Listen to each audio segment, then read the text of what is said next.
C'est terminé pour les subventions pour les voitures électriques. Du côté fédéral, au moins jusqu'aux prochaines élections, et du côté provincial, jusqu'au prochain budget au mois de mars. Alors, sans les subventions, est-ce que les véhicules électriques sont toujours viables? On en parle.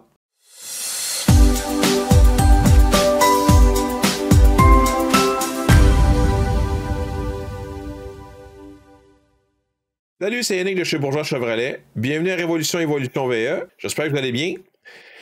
En premier lieu, je voudrais saluer le monsieur qui m'a reconnu quand j'étais à l'aéroport de Fort Lauderdale. Désolé, là, j'ai carrément oublié votre nom, mais vous m'avez tellement pris par surprise que j'ai semblé distant dans notre conversation. Je voulais m'excuser parce que, comme vous avez pu remarquer, vous êtes comme tombé dans une scène entre moi et ma femme. Puis comme j'ai assez on a tenté de vous l'expliquer. Puis je vais l'expliquer ici, là, vous avez peut-être trouvé ça drôle, vous autres aussi, là. C'est que ma femme m'a toujours dit que le jour que quelqu'un me reconnaîtrait à cause de mes vidéos en dehors du Québec, dans son livre à elle, je t'ai rendu un big shot, et que ça me coûterait une séance de magasinage en bonne et due forme. Fait que, faut que je vous dise, en date d'aujourd'hui, elle n'a pas encore eu cette séance de magasinage. Puis je suis pas rendu encore un big shot. Désolé là, chérie, mais non. Fait que c'est ça. L'autre chose que je voulais vous mentionner, que j'ai trouvé très très drôle, c'est une petite anecdote en passant. Il y a quelques semaines, moi et ma femme étaient dus pour renouveler nos passeports. Fait que ma femme se rend au bureau des passeports seule avec mon renouvellement et le sien. Donne le renouvellement à la dame qui est en arrière du bureau. Puis ma femme s'aperçoit que la dame en arrière du bureau essaie de faire un lien avec ma photo et mon nom. T'sais, donc, genre, mais ça, je connais cette personne-là, mais tu sais, fait qu'une ou deux minutes après avoir commencé à traiter nos demandes, la dame allume et elle dit, votre mari, là, ça serait pas lui qui fait les vidéos sur les véhicules électriques avec sa chaîne YouTube? Fait que ma femme, elle répond oui. Fait que, elle dit, en tout cas, elle dit, mon mari, elle dit, il est toujours en train de me parler de ses vidéos ou c'est quand il me montre pas. Fait que, en passant, la madame au passeport, au bureau de passeport et son conjoint ou le conjoint, je vous salue. Bon, fait que, si c'est étant dit, comme je l'ai dit tantôt, on va parler de la fin des subventions au niveau des voitures électriques. L'idée, c'est pas... Tu sais, je veux pas en parler en tant que tel, dire pourquoi c'est une bonne affaire, c'est une mauvaise affaire, c'est pourquoi ici et ça, là. Les gens en ont assez parlé un peu partout. Mon idée dans cette vidéo-là, c'est alors de vous démontrer que sans les subventions, est-ce qu'une voiture électrique est encore viable pour, exemple, monsieur, madame, tout le monde? OK? Donc, ce que ça veut dire, c'est, moi, personnellement, quand j'ai acheté mon premier véhicule électrique en 2012, j'avais fait des calculs, dire, bon, mon paiement par mois sur ma voiture essence coûte tant, je mets tant d'essence dans mon véhicule, ma voiture électrique que je vais acheter va me coûter tant, ça va me coûter à peu près tant d'électricité là-dessus, etc. J'avais fait des calculs pour savoir qu'en fin de compte, que la voiture électrique revenait moins cher. Bon, c'est sûr qu'avec toutes les subventions, ça l'a aidé beaucoup. Tu sais, comme moi, la première voiture électrique que j'ai achetée de mémoire, la subvention était 7700 quelque chose, comme je ne me souviens plus trop, là. Le chiffre exact, c'était un chiffre qui était assez bizarre, c'était pas un chiffre comme 7000 ou 8000. Fait que, étant donné qu'ils sont plus là, fait que ce que j'ai décidé de faire, c'est de refaire exactement les mêmes calculs, mais sans les subventions. Donc, on va regarder ce que j'allais voir ma démarche, ce qu'on va faire là. Mais comme je dis, j'ai pris un véhicule à essence, son comparable électrique. Puis je vais tout faire les calculs avec vous, puis je vais tout vous démontrer on est arrivé à quoi au niveau de la conclusion. Fait que on va regarder ça. Donc, la seule façon que j'ai trouvé pour vous montrer comment j'ai fait les calculs, etc., et tous les tableaux Excel que j'ai pu sortir, c'est de vous faire une belle petite présentation PowerPoint. Je sais que ça peut être très plate, mais je dis c'est la seule façon qui était simple pour vous le démontrer. OK? Donc, ça a été quoi ma démarche, comment j'ai fait mes calculs? C'est pas vraiment compliqué, vous allez voir. Donc, ce que j'ai comparé deux véhicules. Un véhicule électrique versus son comparable à essence. J'ai fait la comparaison à partir avec un Equinox. Donc, du côté électrique, j'ai pris un Equinox LT 2025, traction avant. J'ai pris le modèle de base, aucune option, rien en tout. Ce que ça donne comme prix de détail suggéré pour ce véhicule-là, On parle d'un prix de détail suggéré qui est à 47 599 plus taxes. OK? J'ai pris son équivalent essence, donc qui est un Equinox LT 2025, 4 cylindres, 1,5 litres turbo, traction avant. Ce que j'ai fait par contre, j'ai rajouté le groupe sécurité et technologie. Pourquoi? Parce que ça donne l'alerte de détection des piétons à l'arrière, système de vision périphérique HD puis la reconnaissance des panneaux de signalisation. Parce que dans l'Equinox électrique, le modèle de base, ça vient avec. Donc, on arrive à comparer après des pommes avec des pommes rendues dans ce coin-là. Là, je veux dire, lui, ça va donner un prix de détail suggéré de 37 094 plus taxes. Dans les deux cas, le PDSF qui est marqué là, ça inclut la taxe d'air climatisé et ça inclut le transport et la préparation de la voiture. Tous les calculs reposent sur un kilométrage annuel de 20 000 km par année. Ce que j'ai fait dans mes calculs, on va calculer le coût d'entretien. OK? Le coût d'entretien, ce que j'ai fait, c'est que j'ai pris le calendrier d'entretien qui est indiqué dans le manuel du propriétaire de chacun des deux modèles. OK? Ce que j'ai fait c'est exprès, là. J'ai exclu les frais d'inspection annuelle, OK? C'est une inspection, les deux véhicules doivent faire l'inspection annuelle à l'année aux 12 000 kilos. Fait que je me suis dit, tant qu'à calculer deux fois la même affaire, je l'ai enlevé, là. Fait que c'est pour ça que je l'ai sauté. Tout ce qui s'appelle maintenance, nettoyage de frein, changement de frein, la suspension, les pneus, j'ai tout enlevé ça parce que ça varie trop d'une personne à l'autre. Des fois, les clients vont dire, moi, je change mes breaks à 90 000 kilos, l'autre à 105, l'autre à 60. Fait que j'ai exclu ça. Les pneus, c'est la même raison. Là. J'ai des clients qui vont dire, moi, je change mes pneus à 80, l'autre à 40 parce que le pied est pesant. Bon, peu importe. Là. Ça aussi, j'ai enlevé ça parce que c'est trop variable d'un client à l'autre. OK? Les coûts d'entretien, j'ai demandé le prix du coût d'entretien. Ce sont des coûts qui datent du mois de février 2025. Donc, s'il vous plaît, de grâce, si vous allez voir un conteneur ou vous allez voir Bourgeois Chevrolet dans 1 an ou dans 2 ans, allez pas sortir. Mais Yannick avait parlé du coût d'entretien qui était de 100 quelques piastres il y a 2 ans. Je le sais, je le dis parce qu'il y a du monde qui font ça au garage. Yannick avait dit ça il y a 4 ans. Ah oui, mais il y a 4 ans, ça a changé. Là. Fait que c'est ça. Fait que c'est comme ça que j'ai fait au niveau du coût d'entretien. Concernant le coût de l'essence, OK, j'ai pris le prix moyen du litre d'essence en 2024 sur l'île de Montréal. Bon, pourquoi l'île de Montréal? Les gens vont me dire, ouais, mais est-ce qu'il a pris le prix qui était le plus cher? Non, j'ai pris la place qui avait le plus de monde. OK? On parle quand même, là, toute l'agglomération de Montréal au grand complet, on parle de 3 millions quelques personnes, là. Fait que ça fait pas mal de monde. Donc, le coût moyen, je l'ai établi avec Statistique Canada, la Régie de l'énergie et CA Québec. Je l'ai même demandé à ChatGPT, qui était bien drôle, parce qu'ils sont tous arrivés au même constat, qui était de 1,66$ le litre pour l'année en moyenne pour l'année 2024. La consommation moyenne de l'Equinox à essence, je l'ai établi à 9,8 litres au 100 km. Toutes les guides de l'auto, constructeurs, etc., mentionnaient des combinés autour d'à peu près 8,8 litres au 100. Par contre, je voulais prendre en considération l'hiver. Bon, l'hiver, on consomme plus d'essence au même coût que l'électricité, on va le voir après. Fait que ce que j'ai fait, c'est que pour l'année complète, j'ai calculé 9,8 litres au 100 km. Le coût de l'électricité, lui, je l'ai calculé selon le tarif D d'Hydro-Québec pour une maison moyenne en 2024, soit 8,2 cents le kilowattheure. Ça prend en considération que le premier 40 kW de consommation dans une maison moyenne le coût est à un peu plus que 6 cents le kilowatt. Et ça calcule tout cet englobe-là. J'ai aussi fait faire des calculs. Il y a des sites qu'on est capable de faire ces calculs-là.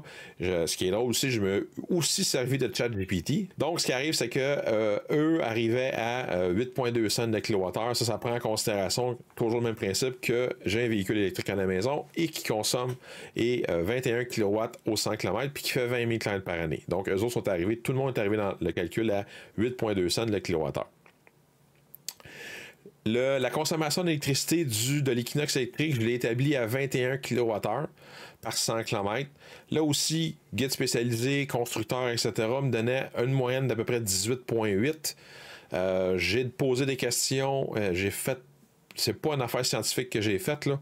J'avais fait un post sur une page de Equinox, une page Facebook d'Equinox. J'ai demandé aux gens qu'est-ce qu'il y avait. Puis les chiffres que j'ai vus, la moyenne, ça me donnait autour de 21. Fait que ça prenait constamment vraiment l'hiver et l'été, là, mais ça me donnait autour de 20.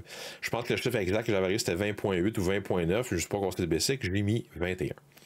Donc, ce que j'ai exclu dans tous mes calculs, c'est le coût d'assurance. Même principe, ça revient la même chose que je disais pour les freins et les pneus. C'est tellement variable d'une personne à l'autre que c'est impossible à calculer une moyenne par rapport à tout ça. Donc, j'ai exclu ça. On va regarder des tableaux au fil du temps. On va regarder, puis vous allez voir, là, je vais tout vous expliquer ce que j'ai fait pour arriver au niveau des calculs. Donc, première des choses qu'on va faire, là, on va regarder si quelqu'un paraît content. Et j'ai fait la répartition sur une période de 8 ans. On va le faire aussi sur un paiement en financement de 84 mois, puis en location 48 mois. Donc, on commence. Paiement comptant sur une période de 8 ans. N'oubliez pas, on prend le prix du véhicule que j'avais tantôt, qui était au niveau du véhicule électrique, qui était à 47 599, et du véhicule à essence, j'oublie le chiffre, 37 000 quelque chose, je me souviens plus exact, là, c'est pas grave. Là, on va le voir avec les taxes. Donc, je prends l'Equinox à essence, le prix que j'avais tantôt, j'ajoute les deux taxes, je tombe à 42 669,53 sous. Ça inclut la taxe de pneus et, comme j'ai mentionné tantôt, transport opération et la taxe d'air climatisé. Au niveau de l'Equinox électrique, 47 599 plus taxes, plus la taxe de pneus, etc., j'arrive à 54 747,65. Normalement, 99% du temps, toutes les personnes qui sont anti-char électrique vont arrêter d'être là. Ils vont dire un char électrique, c'est 12 000 $ plus cher, c'est pas viable, ça n'a pas de bon sens, arrêtez-moi ça, c'est n'importe quoi, c'est de la boîte. OK? Le problème, c'est que si vous calculez ça comme ça, puis les clients arrêtent là ou les gens arrêtent là, sur le 12 000 $, rendu là, si vous achetez un véhicule, puis vous ne mettez pas d'essence, pas d'entretien dedans, ou pas d'électricité, pas d'entretien dedans, qu'est-ce que c'est? C'est une belle grosse boîte à fleurs dans votre driveway ou en face de chez vous. Donc, il faut calculer le coût d'entretien, il faut calculer le coût pour rouler ce véhicule-là. Donc, ce qui est le coût d'acquisition de ce véhicule-là et le coût pour le rouler, etc.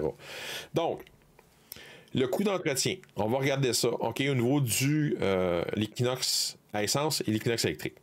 Donc, on va commencer par l'Equinox à essence. Les frais d'entretien pour l'Equinox 4 cylindres 1,5 litres sur une période de 8 ans, 20 000 km par année, qui donne 160 000 km au total. OK? Là, on va commencer. Changement d'huile à tous les 12 000 km. Donc, c'est sûr, vous allez dire 170 divisé par 12, ça va vous donner un chiffre. Par exemple, ça vous donne 11,5 ou 11,7. Je ne me suis pas compté le basic. J'ai enlevé les décimales, j'ai mis 11. OK? Donc, j'ai toujours descendu à la décimale la plus basse. Même si c'était 11,7, j'ai mis 11. OK? Donc, le nombre de fois qu'on va faire un changement d'huile, c'est 11 fois. Ça coûte combien? 126,49 de la shot pour un total de 1599,73 taxes incluses pour la période de 8 ans complète.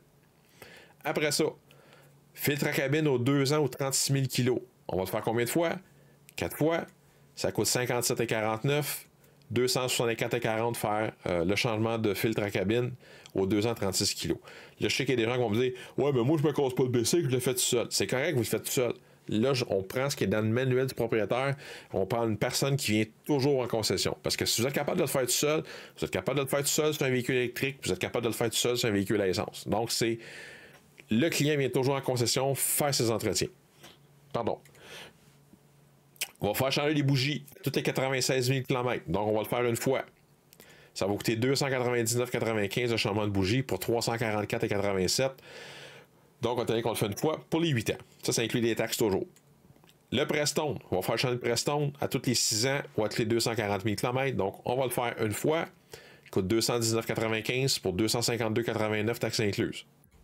L'huile à frein à tous les 100 000 kg. Une fois. 229,95 plus les taxes, on est rendu à 264,39. L'huile de transmission à tous les 90 000 kg. On le fait une fois. 249,95. Donc, ça coûte 287,38 taxes incluses.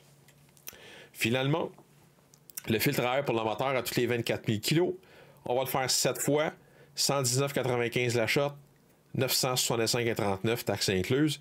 Si on additionne tout ça, taxes incluses, ça vient de vous coûter 3 967,7 faire l'entretien de ce véhicule-là pour une période de 8 ans à 160 000 km, toujours selon le calendrier d'entretien du véhicule. Donc, on prend ça, on va aller rajouter ça dans mon tableau. 3 967,7. On va regarder le frais d'entretien pour l'Equinox électrique à cette heure. Donc, on peut voir en partant que le tableau est un petit peu plus petit. Combien des choses qu'on doit faire? Filtre à cabine aux 2 ans ou 36 000 kg. Vous allez le faire 4 fois, 57,49, 264,40. Deuxième des choses, on doit faire le Preston à tous les 5 ans ou 240 000 km. Ce sont les 3 réservoirs du véhicule électrique. Un qui va servir au niveau du Preston pour la batterie, donc thermorégulation de la batterie, réchauffement, refroidissement. Tout ce qui est convertisseur électrique, les pièces électriques qui ont tendance à chauffer, les convertisseurs électriques réchauffer au liquide ou refroidir au liquide.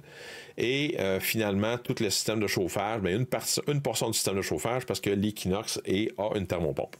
Donc, aux 5 ans, 2,40, là, on part une fois, 379,99 pour un total de 436,9. On va devoir aussi changer l'huile à frein. Même chose, 5 ans, 2,40. Une fois, 229,99 pour 264,43. On va devoir aussi changer l'huile à l'unité d'entraînement électrique. J'ai trop de la misère à dire ce bout-là. À toutes les 72 000 kg. Donc, on va le faire 2 fois. 219,99 pour un montant total de 505,87. J'additionne tout ça. Ça vous donne 1471,59. On va prendre ça. On va aller rajouter ça dans mon tableau. Donc, calcul de consommation d'essence. Donc, le kilométrage annuel, 20 000 km par année. La consommation, 9,8 litres. Le coût du litre, 1,66. Total annuel, 3 253,60. Total pour les 8 ans, attachez bien votre sucre, 26 028,80. Je l'ai toujours dit, moi personnellement, à 26 000 j'ai pas moyen de m'acheter un véhicule à essence. Ça, c'est moins. En tout cas, vous allez voir, là, on va faire les calculs. On prend ce montant-là, on rajoute ça dans mon tableau. 26 028. Pour le véhicule électrique normal, ça ne coûte pas d'essence. Bon. Le coût d'électricité, je veux dire, ça ne coûte pas rien pour un véhicule à essence. L'achat de la borne d'installation, ça, c'est une chose que vous avez marqué, là, que je n'avais pas mentionné, c'est que je vais prendre aussi en considération le coût d'acquisition de la borne puis le coût d'installation de cette borne-là. Donc, ça ne coûte rien pour un véhicule à essence. Donc, j'additionne toute cette ligne-là au grand complet. Pour ce véhicule-là, pour une période de 8 ans, ça vient de vous coûter 72 665,40 pour rouler ce véhicule-là et l'entretenir. Pour une période de 8 ans. Véhicule électrique à cette heure. Donc, 0 en essence. On va aller voir le coût en électricité. Donc, le coût en électricité. Kilométrage annuel. Même chose, 20 000 km par année. Consommation de kWh par 100 km, 21. Le coût du kilowatt, 8 cents le kilowatt. Pour un total de 344,40 $. On ajoute les taxes à ça. 51,87 $. Taxes incluses, on est rendu à 395,97 annuellement pour rouler ce véhicule-là pour 20 000 km par année.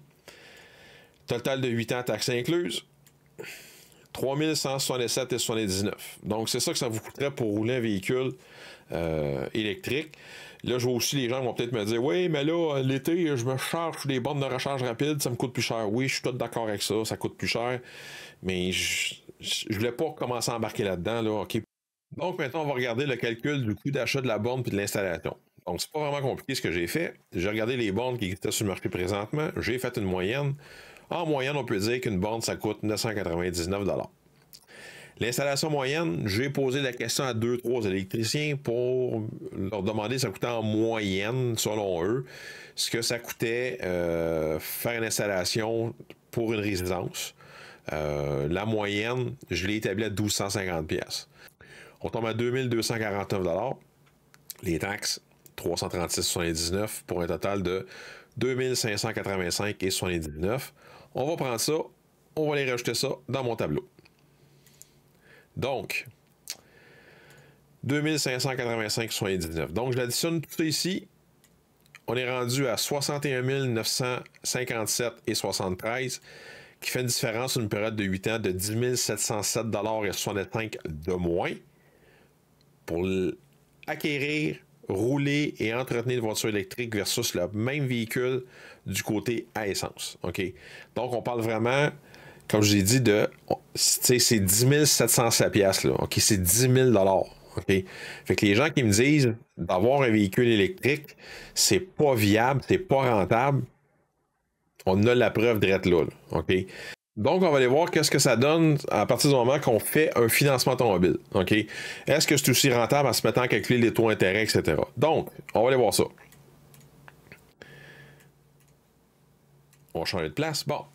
Donc, le coût de financement, ce que j'ai fait, on reprend le tableau que j'avais, les montants que j'avais répartis annuellement, ben, sur les 8 années complètes, j'ai fait la conversion, je l'ai remis ça sur une période de 84 mois pour un paiement mensuel. Donc, ce que ça va donner, c'est ces chiffres-là ici. Donc, le coût en essence, ça va être 271,13 $ mensuellement parlant.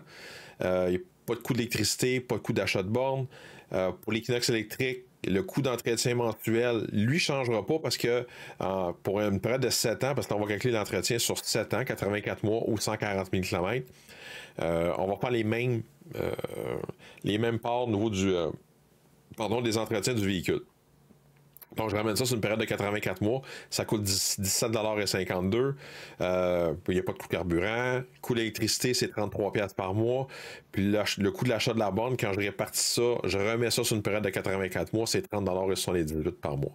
Ce qui va avoir changé, c'est le nombre d'entretiens qu'on va faire pour un véhicule à essence. Donc, il va diminuer un tout petit peu. On va regarder ça. On va retourner voir mon tableau. OK? Donc, tout ce qu'on voit présentement à l'écran, il n'y a rien qui change par rapport à ça. Ce qui va changer, c'est le nombre de changements d'huile puis le nombre de filtres à air à moteur qu'on va changer. Donc, au niveau des nombres de changements d'huile, on va en faire 2 de moins. Donc, à 126 $, qui fait 1308,89 incluant les taxes. Le filtre à air, on va faire 1 de moins. OK? Donc, on parle de 119,95 pour 689,56 pour un montant total incluant les taxes de 3334,29. On va prendre ce montant-là, on va le diviser sur 84 mois. Donc, on prend le montant, on va le rajouter dans mon tableau, ce qui donne 39,69 $ par mois. Pour ce qui est des mensualités, la première chose que je vais vous dire, les taux d'intérêt sont différents. Donc, pour ce qui est de l'Equinox à essence, le taux d'intérêt est à 4,99 pour un financement sur 84 mois. Dans le cas de l'Equinox, c'est 2,49. Dans les deux cas, au niveau des paiements que j'ai calculés, il n'y a aucun argent comptant de la part de la partie du client. C'est sûr, bon, il n'y a pas de subvention non plus. Il n'y a pas d'échange. Ça inclut toutes les taxes, taxes de pneus. Donc, c'est vraiment le petit détail suggéré qu'on voyait tantôt plus taxes que je me suis trouvé à financer. Donc, pour ce qui est de l'Equinox, puis une chose que je vais vous dire aussi, c'est que la question des taux d'intérêt, là, je vois déjà les gens vont dire oui, mais le taux d'intérêt n'est pas le même, ça y est. Bon, je sais qu'il n'est pas le même, mais tantôt on va aller s'amuser, puis vous allez voir ce qu'on va faire. Donc, je continue. Pour ce qui est du paiement mensuel de l'Equinox à essence, pour 84 mois, la mensualité pour ce véhicule-là est de 604,14. Donc, je prends 604,14, j'additionne l'entretien au carburant, ce qui va donner un montant total de 914,97. Le coût d'entretien du véhicule électrique, lui, il ne change pas, c'est 13,72 $ par mois. La mensualité, dans son cas à lui, 712,13. J'additionne tout ça et ça fait une différence de 789, pas une différence, un montant total de 789,53 et une différence de 125,44. Donc, on parle au niveau du financement automobile sur une période de 84 mois, on parle de paiement mensuel de moins. Donc, vous sauvez 125,44 $ à vous procurer une voiture électrique versus un véhicule à essence. Le même véhicule à essence, l'équivalent comme depuis ce qu'on fait depuis tantôt. Fait que donc, tu sais, des fois, les gens vont dire c'est compliqué de boucler leur budget mensuel. Bon, oui, je le sais, là, on est tous dans le même bateau, là. Mais comme je vous dis, moi, je le répète, j'ai pas un moyen de donner 125 $ par mois à n'importe qui. J'aime mieux l'avoir dans mes poches que d'avoir ça dans une pétrolière, etc. Ça, c'est mon opinion. Mais écoutez, il y a bien du monde qui pense comme ça, parce qu'en général, quand les gens voient noir sur blanc, qu'est-ce que ça donne? Noir sur rouge, on est ici, ce que ça donne. Les gens vont faire le saut assez rapidement là, concernant les voitures électriques. En tout cas, moi, dans mon cas, c'était ça en 2012. Et le chiffre en 2012 n'était même pas de 125 par mois. On parle de 50 de moins par mois, puis j'ai fait le saut. Fait que ça peut vous donner une idée. Là. Fait que c'est à peu près ça. Donc, c'est qu'est-ce qu'on a au niveau du financement pour une période de 84 mois. Maintenant, on va aller voir comment ça fait quand on fait une location sur une période de 48 mois. OK? Même chose que tantôt, j'ai pris les chiffres à date qu'on a cumulés, je les répartis sur une période de 48 mois. Bon. Le coût en carburant, le coût en électricité, lui, ne change pas. Paiement mensuel pour paiement mensuel, ça ne changera pas. Par contre, la première chose qui va changer, c'est l'achat de la borne d'installation qui va être répartie sur 48 au lieu de 84, donc qui fait un montant de 53,87 par mois. OK? Les frais d'entretien, on a un petit peu moins à faire parce qu'on parle d'une location 480, donc il y a moins de changements d'huile à faire, moins de choses à faire, il n'y a pas de changement de bougie, etc. Donc, ce qui va arriver, c'est que le changement d'huile, je vais en faire 4. Normalement, ça devrait être 6, mais comme je le mentionnais tantôt, en bas de page, c'est GM paie les 2 premiers changements d'huile, donc c'est pour ça que vous allez en faire seulement 4 que vous allez payer de vos poches. Donc 4, 126,45 chaque fois. Les plus les taxes, donc on tombe à 581. Filtre à cabine, on le fait 2 fois. 57 132,20. Filtre à moteur, on va le faire 3 fois. 119,95 pour 413. J'additionne tout ça pour 1127. Réparti mensuellement sur 48 mois, 23,49. Donc, on va aller ajouter ça au niveau de mon tableau. Pour ce qui est de le plan d'entretien dans le cas d'un véhicule électrique, même chose, il y en a moins. Donc, il n'y aura pas de changement de preston, il n'y a rien de ça. Il va y avoir le filtre à cabine, l'huile à l'unité d'entraînement électrique. Donc, c'est 2 fois le filtre à cabine, 57 une fois à 219 on additionne tout ça. 385,13 taxes incluses. Sur 48 mois, on parle de 4,58. On met ça dans le tableau. Là aussi, le taux d'intérêt est différent. Mais comme j'ai dit, paniquez pas, tantôt, on va aller s'amuser et on va aller extrapoler. Donc, le taux d'intérêt pour un Equinox à essence, c'est à 5,5 %. Dans le cas d'un Equinox électrique, c'est 2,9 %. La valeur résiduelle aussi, après 48 mois, dans le cas d'un Equinox LT, c'est 48 %. Puis l'Equinox électrique, c'est 50 %. Pour les gens qui ne savent pas, au niveau des locations, la valeur résiduelle, plus la valeur résiduelle est haute, plus le paiement mensuel de votre véhicule va être bas et vice-versa. Donc, plus la valeur résiduelle est basse, plus votre paiement mensuel va être haut. Donc, ça joue sur votre paiement mensuel. Mais un montant de 2 %, c'est pas tant que ça. OK? C'est une coupe de 100$, mais pas une affaire à sortir, faire le fait qu'un serait ça coûterait moins cher versus l'autre en bout de ligne, en fait, avec tous les calculs. Puis on continue. Donc, la mensualité pour l'Equinox à essence, même chose, à partir du prix d'état suggéré, 48 mois, 20 000 km par année. Ça, c'est le montant qui est taxe incluse. On parle de 607,30 pour une location 4 ans. Donc, j'additionne tout ça, qui fait 901,92. Pour ce qui est de l'Equinox électrique, 669,43. On additionne tout ça, 760,88. Donc, on a une différence de 141,04 $.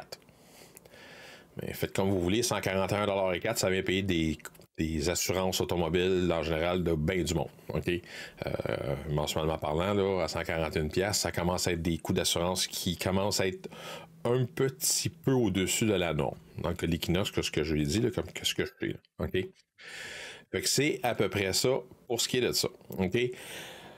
Comme je disais tantôt, je sais que le monde va arriver, ils vont dire oui, mais c'est sûr que ça revient moins cher, le taux de financement de location est avantage d'Equinox électrique. Donc, oui, vous avez raison, mais qu'est-ce qu'on va aller faire là présentement, c'est que on va aller changer le taux d'intérêt pour l'Equinox électrique, puis on va aller l'accoter sur l'Equinox à essence. Donc, le taux de financement, on va le mettre à 4,99 et le tôt de location, on va le mettre à 5,5 comme le véhicule à essence. Donc, si on regarde tout ça, ce qui va arriver, c'est pas compliqué. Donc, on va avoir en financement une différence en bout de ligne mensuellement parlant de 62$ de moins par mois pour un véhicule électrique. Et dans le cas d'une location, il va être à 51,83$ de moins par mois. C'est un petit peu moins, mais on trouve encore de l'argent. L'autre chose qu'il ne faut pas oublier, c'est que quand vous achetez un véhicule, c'est une des raisons, moi, que j'ai fait le saut en 2012, quand j'ai fait le saut, c'est que je sauvais 50 par mois dans mon cas, sauf que j'avais une plus-value d'une coupe de 1000 pièces, mais même pas c'était pas une coupe de 1000. J'ai acheté un véhicule qui valait 45, puis le véhicule que j'avais avant valait 21. Fait que j'avais comme un 20 000 pièces de différence en plus-value par la suite. Donc ce qui arrive, c'est que 50 pièces de moins, tu as une plus-value en bout de ligne. Ça vient assez rentable en bout de ligne. Donc même principe site. Vous faites un financement, mais vous avez une plus-value. Au lieu d'avoir un véhicule à 37, mais vous avez un véhicule à 47. Donc, c'est la grosse différence entre les deux. OK? L'autre chose que j'ai fait, il y a bien du monde, surtout les anti-véhicules électriques vont nous dire souvent, on va voir ça souvent sur les réseaux sociaux, les autres vont dire, ouais, mais vous allez voir que quand tous les chars électriques, quand tous les véhicules vont devenir électriques, Hydro-Québec va augmenter les coûts et ça va revenir plus cher que l'essence. OK? Fait que dans le bout de ligne, que le gouvernement va encore nous fourrer. C'est à peu près ça qu'ils veulent nous dire. Parce que dans leur tête à eux autres, les compteurs intelligents font en sorte que Hydro-Québec est en mesure de savoir qu'est-ce qui est dépensé en électricité par rapport aux appareils que vous avez dans la maison. Donc, exemple, votre compteur intelligent, selon eux, ferait en sorte qu'ils savent exactement ce qui est utilisé pour votre véhicule électrique. OK. Bon. Je vais vous dire tout de suite, là, j'ai vérifié, j'ai regardé mes sources. Si vous avez, tout le monde a le compteur intelligent d'Hydro-Québec. Le compteur intelligent par lui-même n'est pas capable de savoir qu'est-ce qui s'en va à quoi dans quel appareil dans la maison. Donc, il peut pas savoir que quand vous branchez votre char, c'est votre char électrique. Quand vous partez votre four micro-ondes, c'est votre four micro-ondes. Il n'est pas capable de savoir ça. La seule chose qui est capable de savoir ça, OK, c'est pas vraiment compliqué, c'est excusez, j'ai cliqué, je ne devais pas cliquer. C'est le programme ILO. ILO, lui, est capable de savoir si c'est votre chauffage, c'est votre véhicule électrique, c'est etc. C'est la seule chose qu'il est capable de faire, mais comme je dis, le compteur intelligent en lui-même n'est pas capable. Donc, pour venir à mes moutons, ce que j'ai fait, OK, c'est comme je vous ai dit, je me suis amusé, puis on va aller faire, regardez bien ça, supposons que Hydro-Québec déciderait d'augmenter tous les tarifs du kilowattheure de 350%. OK? Donc, au lieu d'avoir des coûts qui étaient à, j'ai marqué 8,65, c'est pas 8,65, c'est 8,2 cents le kilowatt. Donc, le tarif passerait de 8,2 cents le kilowattheure à 30,28 cents le kilowattheure. Fait qu'on va voir qu'est-ce que ça va vous donner. OK? Donc, amplement content. On va quand même sauver en bout de ligne, même si le coût d'électricité a triplé, OK? 2220,36 sur une période de 8 ans. Mensuellement parlant, sur un financement, 37,18 et en location, 52,79 OK? Donc, c'est qu'est-ce qu'on va sauver concernant même si on augmenterait le taux du kilowatt de 350%. Ça, c'est une chose que je vais mettre aussi au clair, OK? Ça pourrait pas arriver dans notre jour au lendemain. C'est sûr qu'il va en augmenter à 100 tous les ans. Là. Bon, le gouvernement va suivre le taux d'inflation, etc. Qui vont une petite augmentation tous les ans. 2, 3, 4%, des fois c'est 1. Mais toutes ces augmentations-là, c'est régi par la Régie de l'énergie. Donc, Hydro-Québec se présente devant la Régie, dit « Moi, cette année, j'aimerais ça avoir une augmentation, exemple, de 3% au niveau... des tarifs résidentiels. La Régie va regarder son plan, va dire non, cette année tu ne monteras pas de 3%, tu vas monter seulement de 2%. OK? Donc, tu ne m'as pas prouvé que tu avais affaire à monter à 3%. Donc, puis ça a déjà arrivé. Là. OK, je me souviens plus, ça fait quelques années que c'est arrivé. L'Hydro-Québec s'avait présenté devant la Régie, demandé un montant X, puis la Régie a dit non, tu n'auras pas ce montant-là, tu vas avoir moins. Donc, c'est pour ça que la Régie de l'énergie est là quand même. Même si c'est une instance gouvernementale, elle reste quand même indépendante, puis elle ne prend pas pour du cash tout ce qu'Hydro-Québec va lui dire.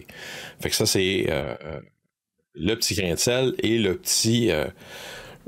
que je pourrais dire ça, la petite chose que je me suis amusé à faire. Fait que, en gros, comme je vous ai dit, peu importe la façon qu'on va le regarder, quand on se met à comparer des pommes avec des pommes, c'est sûr que si vous comparez un char full équipé électrique un modèle de gaz un modèle à essence de base, c'est sûr que vous ne comparerez pas des pommes avec des pommes, c'est des pommes avec des oranges.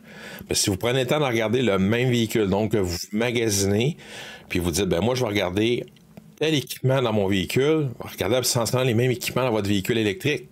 Puis faites les calculs à partir de là. Vous allez vous apercevoir que vous allez dire, hey, je pensais pas sauver tant d'argent comme ça, même si les subventions sont plus là. Fait que, dites-vous une petite chose, si la subvention de 4 000 $ du gouvernement provincial revient, mais ça va être encore moins cher. Sur ce, bye, à la prochaine.